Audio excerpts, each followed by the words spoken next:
Hey everyone, how you doing today? As promised in episode number one, Dion and I are going to come back and talk to each other once a week. And we have a great topic number two, and that is, I don't know, what do you want to call him? A financial expert, wizard, guru, whatever his name. His name is Dave Ramsey. What are your thoughts on Dave Ramsey and what he's doing out there in the world, Dion? I'm really glad you asked that question.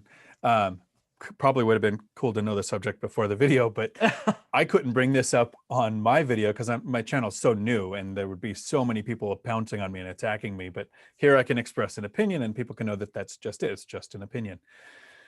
So I run a truck driving school and I'm an investor in real estate. At work, kind of the unwritten rule is no politics and no religion. Talk about pretty much anything else, right? But no politics, no religion. So referring to Dave Ramsey, I'm going to take politics and religion completely out of it. Fair enough. I think his first three steps are brilliant and everybody should think of them. The baby steps. He's got, I think it's 7 of them of, getting $1,000 emergency fund. And I actually forget the other 2, but I know that the first 3 are the ones I always recommend. But after that, he really loses me. What he never mentions, it's like logic stops working when people start talking about debt. Yeah.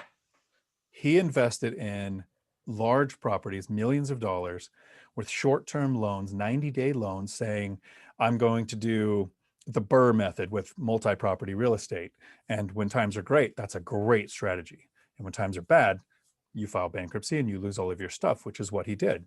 So his mind said, all debt is bad across the board.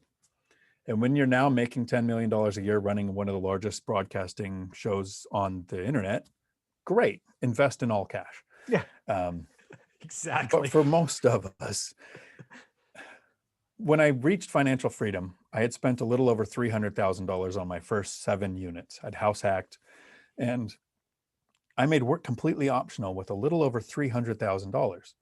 If I had saved for 20 years to save $300,000 and invest in one property without house hacking, without adding cash flow from cash flowing rentals, in 20 years, I might have, and prices are going up to where it might not even worked, one property that I might house hack.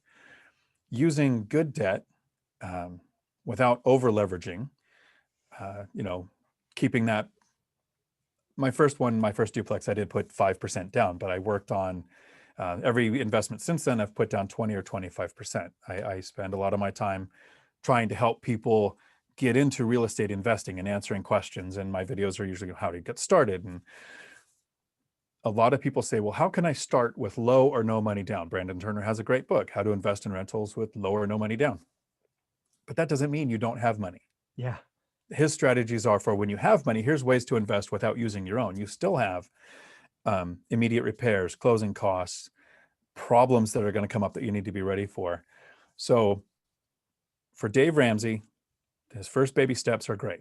Get control of your bad debt. Stop making more bad debt.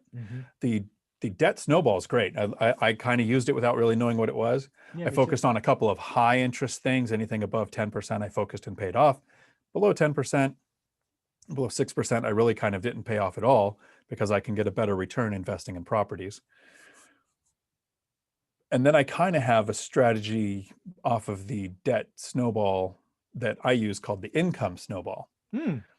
When I moved into the duplex, my first investment property, I had a single family house rented out and it was finally cash flowing a little bit. But that duplex reduced my housing costs by over $1,200 a month. Right. And that added to my savings rate and my debt pay down rate. And then a couple of years later, bought another duplex, and a couple of years later, bought another duplex. But each time I bought a new cash flowing asset, the income snowball kicked in to where taking care of those last remaining bad debts that were kind of under 10% interest happened so fast I didn't realize it. And about a month ago, I did a video, what happened first, $1 million net worth or $1 million in debt? And it surprised me. The data was a year old when I was making the video, but it happened in the same transaction. Oh, wow. I started as a single parent with 3 kids making $17 an hour.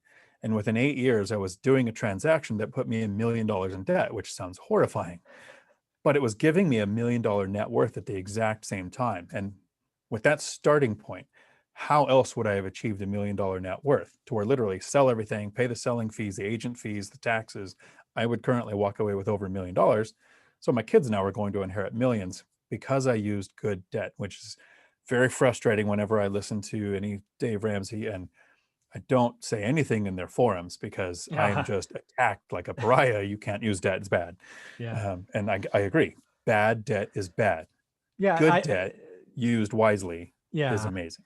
I think Dave Ramsey, again, I think a lot of his early stuff, his financial, his bad debt is it's the right thing. It's the right mentality. He's made it fun, right? He makes it entertaining. So I think it gets people, most people set on the right path.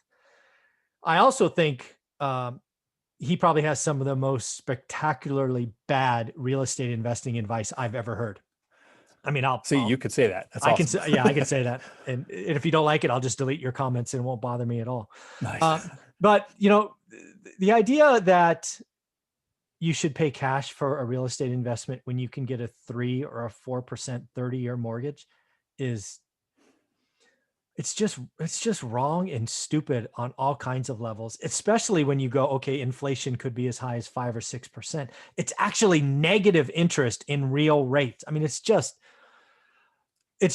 unfathomably bad. And again, it's because he has some deep scars, which he earned and frankly, he deserves, right? He was doing multiple transactions with remarkably short-term debt, recourse, not non-recourse, recourse, that once the market turned a blip, the dominoes fell and he got crushed. It's exactly what happened to a buddy of mine who was worth $10 million right before the last crash. Is the debt structure was wrong.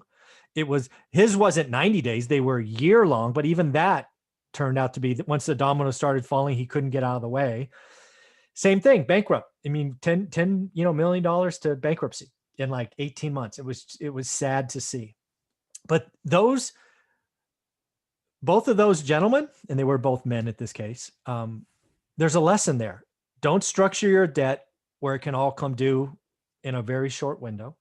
Frankly, if you can get 30-year money, go get 30-year money. I don't like assets that have that interest rate risk because I think we're about to see 4 or 5 years of interest rates increasing every year. That's why I'm focused on residential, not multifamily, even though I could buy like commercial stuff. I think there's just too much interest rate risk. And again, if you really are kind of trying to save your way to buying a property cash as an investment, right now we are in a market that is increasing at double digits. You won't be able to save enough to ever buy one. And, maybe you could tell your buddies you got 100 grand in the bank someday, but you're certainly not going to own a cash flowing asset. I mean, it's tragic, this advice he has around this one little aspect of real estate investing. It's not good. Whenever I talk to friends or other investors that don't use debt the way that I do, their question is always, well, aren't you concerned that property values could drop and you might owe more money than the property's worth, like what happened in 2008? Yeah, sure. Long-term buy and hold investors did really well in 2008 because the people who lost their house became renters. The demand for rentals went up, rent prices went up. So it would be great if rent prices went up and I could go to the county tax assessor and say, property prices went down, so my tax liability should go down too, and have that nice little meeting and make more money and spend less money. But each person should invest the way that they feel the most comfortable with. Oh, without question. Without question. I mean, there's being a landlord, using debt wisely isn't for everyone. I mean, let's just be clear. Let's be real honest. Some people, they're just wired away. It's almost like there's some adrenaline junkies out there, right? Their first deal is at 20% down and they're like, ooh, let's try 10% down. Oh, let's try 5. Oh, let's try to do 0. And it should go the other way. Yeah, it should go the other way. Absolutely. But yeah, there are some folks that are just wired to go after that adrenaline. They love the build phase, right? Like if you have been an investor for the last 5 years, let's call it 2013 to 2020, you pretty much could have touched anything and done well. That's what really makes me nervous about some of these YouTube experts is they haven't been doing this long enough to realize a crash is possible if the stars aligned. And that they're actually, I mean, there are some people out there, and I think we've shared videos on this, that are just bad advice. Like, take all your equity out of property one, put it on property two. And of course, in my book, I call that an alligator. Don't tie assets together, close your eyes and go, well, if you look at the whole picture, there's cash flow. I mean, that's just, it hurts my head. So do me a favor, turn your ego off for just a few seconds, Sure. because I'm about to compliment you, and that usually makes it grow. One of the reasons why in my Bigger Pockets episode, I wanted to mention your book and your strategy is because I'm that new investor. I didn't start investing until after 2008. I look like a genius because everything I bought was worth more now. The cash flow is great. So if everybody followed my advice, we could fall flat on our face. The reason my strategy works is because of your book, your content. And people need to look at historical data. And just because I didn't invest before 2008 doesn't mean I can't watch you, learn from what you're doing, take notes, figure out what is a good debt structure, what would be too risky. An example, and I mentioned this once before on your channel. In 2020, I missed several deals because I wasn't watching your content close enough. Prices started to go up, and my brain, because I had the scarcity mindset, which I still kind of do sometimes, said that's too expensive. I can't afford that. There's no way I should pay that much for that part. It's more than I paid for the last one. And you brought up interest rates were dropping.